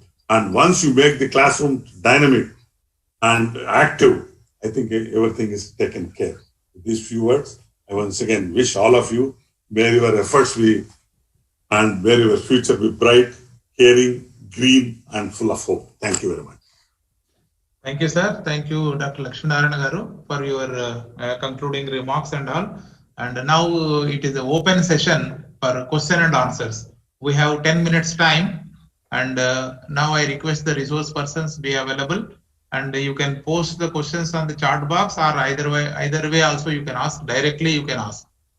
I think Uma madam raised the hand, Vijay, and there are two others also. Yeah, Uma madam, you just unmute yourself. Yeah, thank you. Yeah. I'm giving you. Good evening to all of you. I just have two questions, one for Dr. Santosh and one for Dr. Avasti. First to Dr. Santosh. In this, we have seen a very good procedures and being followed, but do you give every time a training to the next batch or anything? So when you give the training, do you have defined checklists, formats and procedures to be followed? And if these procedures are there, are the procedures documented? And who is responsible for implementation of the procedures and see that they're followed in a methodical way for the successful implementation of the methods? Thank you. Thank you for raising such a wonderful question, ma'am. Yeah. Am I audible? Yes. Yes, I think, Santosh sir, you can ask both the questions and maybe then he'll start responding. Uma ma'am, you can finish both the questions. Second Please. question is for Dr. Avasti. We are talking about students' assessment in the field of learning, that the children are growing and developing, and they have to be assessed in a trend-wise manner and everything. But as Mr. Lakshmi Narayan sir pointed out, that teachers are the assets, and based on the teachers, the future of the society of India, of a country, is decided, and the future of the students, how well they are placed in the society, is also decided. Don't you think an assessment system should be there first for the teachers? rather than students. I think assessment there has to be an assessment first for the teachers, and if so, and how do we go about it? Okay, okay. Santosha, you go ahead, then I'll take it up. Yeah. So thank you, ma'am, for raising such a wonderful question. What I have got your point. I think you wanted to know that how we are going to provide these facilities to our students by different ways. In a continuous manner. Yeah. So, ma'am, for your kind information, this the basic fundamental of this school, behind the setting of this school, was to connect the entire neighboring areas, or to connect our village people. So while just I'm quoting one example, like we have a mushroom unit, and we are inviting our neighboring ladies also, gents also, those who are keeping interest, and without any charging, we are just giving the entire training how to do packaging, how to do. Am I going right? No, I know, understand. It's a very successful method you are following. Yeah. But for successors to follow, suppose in your place somebody else has to come, they have to follow the procedures, and they have to teach they have to train the other staff for implementation of the procedure. Are there documented procedures which they can follow up without any person required to be present? Yes, the documented procedures are there. They read, they understand, they get trained in the procedure, they follow and implement, and there are checklists and formats to see that the procedures followed or implemented are in place at every given point of time. Yes, ma'am. We are keeping all the documentation tasks, and what they are doing, how they are doing, everything is in a documented form. And we are keeping, for example, for the other learners also, so that they can take the advantage that how we are doing, what we are doing, and how society is being benefited by these activities. They are in the form of procedures? Yes, ma'am. Documented or digital? It is documented. Documented. Hard copy of it. Hard copy. They're circulated to the respective people who are responsible to implement the procedures. It's depending that the people are coming for which kind of training. Like if they are coming for metal work, then metal department is keeping the record. If they are coming for woodwork, accordingly they are keeping the record. Respective procedures. Yes, ma'am. Yes, ma'am. Thank you. So we can have a copy of the procedures if we need it to. Why not, ma'am? Why not? I had invited the entire jury, entire participants to come and see my school and be a part of that. How we are functioning and enjoying day-to-day life, ma'am. Yeah. Thank you. Thank you. Thank you, ma'am. Thank you. Yeah. Thank you so much, Dr. Santosh. Thank you. Dr. Avasthi, now you Yes. Thank you, Dr. Uma.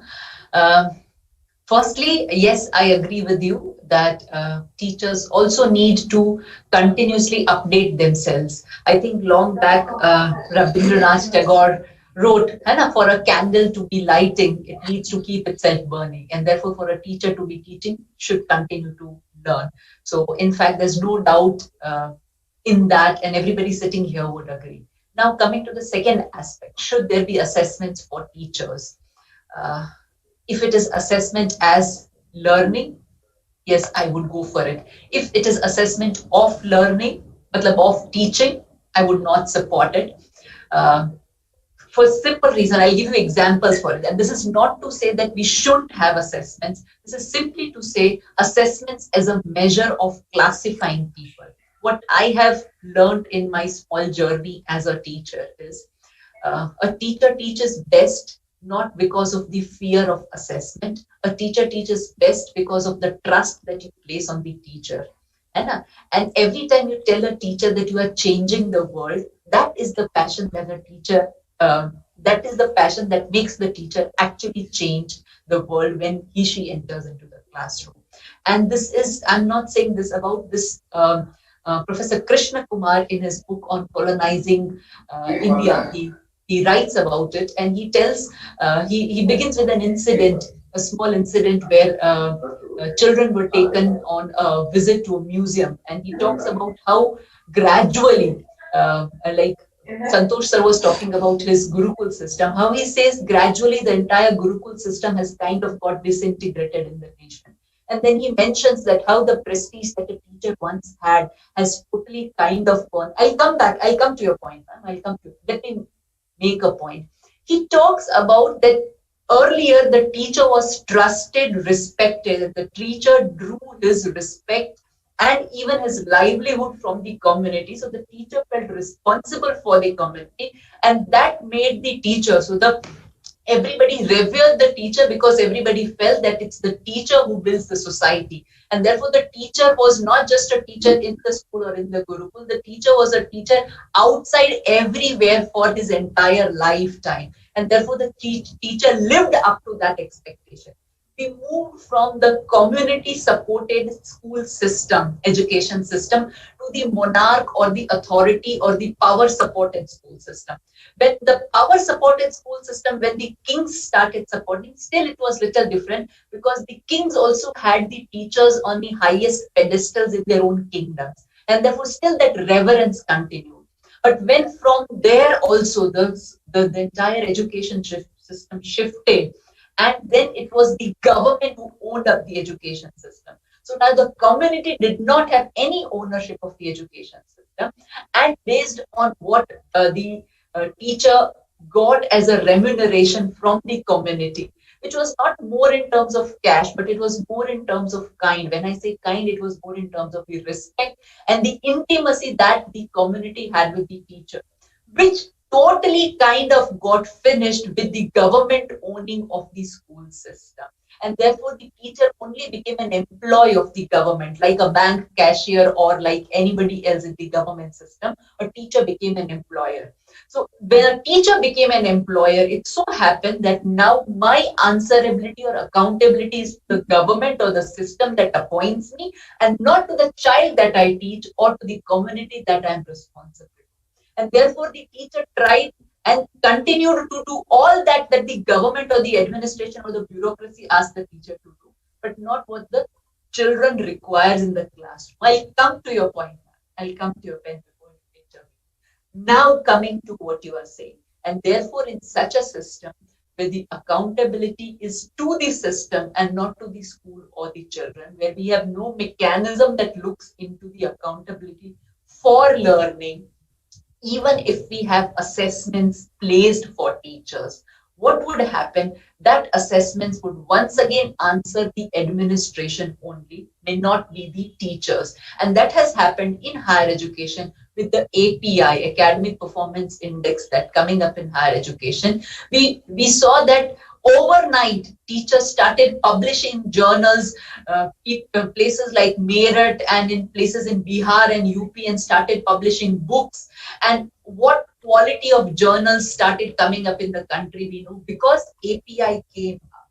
So if you start kind of making something as a mandate, it would not add on to quality. It would only make everybody reach and meet up to that mandate. Will that improve learning? I have a doubt. But does this mean that we should not assess the teaching potential? Rather, every teacher should undergo a self-appraisal to actually decide on his or her learning improvement area for the year and then work on it, which would become a part of his cumulative learning cycle or journey as a teacher. And based on that, the teacher's continuous professional development should be made, rather than the centralized training programs that we have today, rather than the centralized assessments that we have today. So every reform that we talk about for children, we don't think of the same for teachers. So while we say that we should be kind of labeling the child, we don't mind labeling the teacher.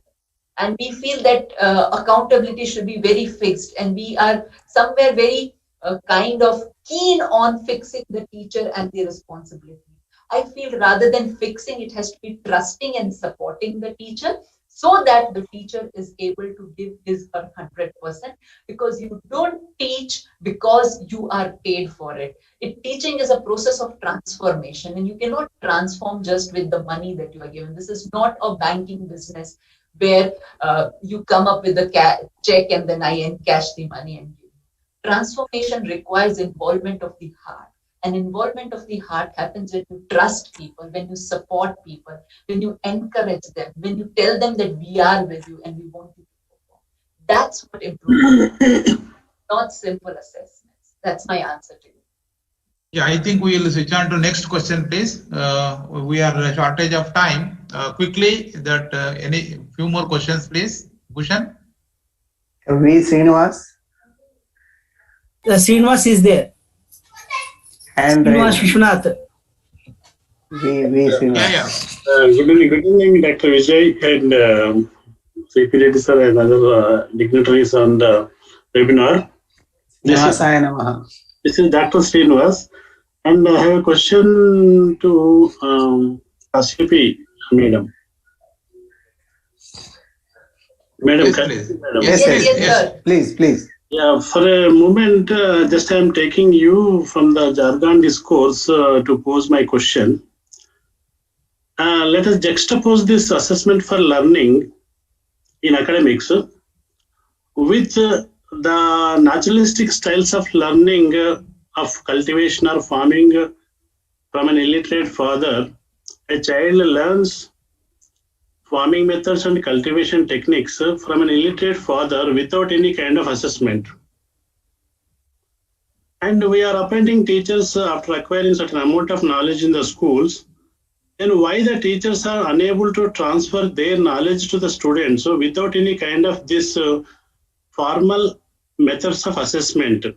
As an illiterate farmer is transforming his knowledge to an illiterate child, and ensuring that the child learns the cultivation methods in a course of time over several years. But without any kind of assessment, without any kind of certification, without any kind of grading, an illiterate farmer is becoming successful in transferring his knowledge to his child, illiterate child.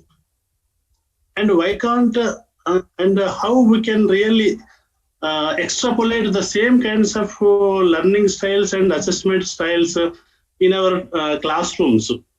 Why our teachers are unable to? I got your question, sir. I got your question. Are unable to really extrapolate the same kinds of naturalistic learning styles and without any kind of judgmental of their child's development.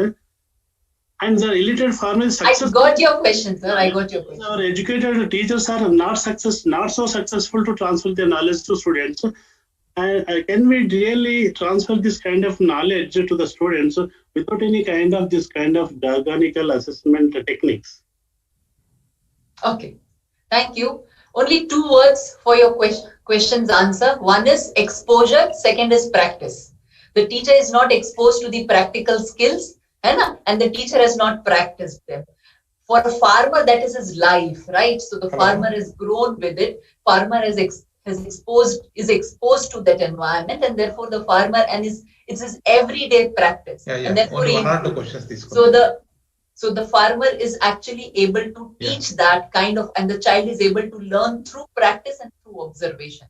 So if a teacher is also given that exposure, and the teacher has that, is given that time and that support to actually practice that, perhaps the teacher will be able to do equally. And this is very common for any kind of practice. We have so many YouTube videos talking about cooking, but I'm sure your grandma would be cooking better than any of those YouTube videos. So it's about practice. So the more the practice, the better it will be. So one word answer to it. Thank you, Dr. Avasthi. Now, because of this time and all, we are, sir. Sir, one question is in from chat box, sir. No. Bhushan, no questions please now. Yeah. Vijay Kumar ji, Lakshmanan sir is there. I'll add what Kashyap ji said. His cultivation. I can only say that teaching is an incredibly intricate, complex, and beautiful craft. Conducted at a high level with a lot of passion. It's very arduous task. That's the beauty of it. And teachers need both quality and quantity. It's not like other things. It's not comparable with any of the things. Any everything. Because cultivation of the mind is different from cultivation of the land. I talked about Cardinal Newman. You teachers should be in a position to know that it's about not only about the mind, attitudes, habits, knowledge, and all the combination of all these things. That's why it's very, very, very intricate thing, complex thing, but beautiful thing. Yeah. Thank you, sir. Thank you for your wonderful explanation, and thanks for the resource persons for giving clarity on the questions. And a few more questions are also available, but we regret that because of time, it is already 8:40. You can post on the chat box. We'll come back with the answers consulting to the resource persons. Now, may I request Yugandhar Reddy, sir, to propose vote of thanks? Okay. Thank you. First of all, I will privilege to thanks Dr. Santosh Kumar Singh, Principal, Historical Nehru Vidyalaya, Jharkhand. He gave very good message about education and shown very practical experience also. Very useful to our teachers sitting. And also thank to Dr. Kasepi, our Associate Professor.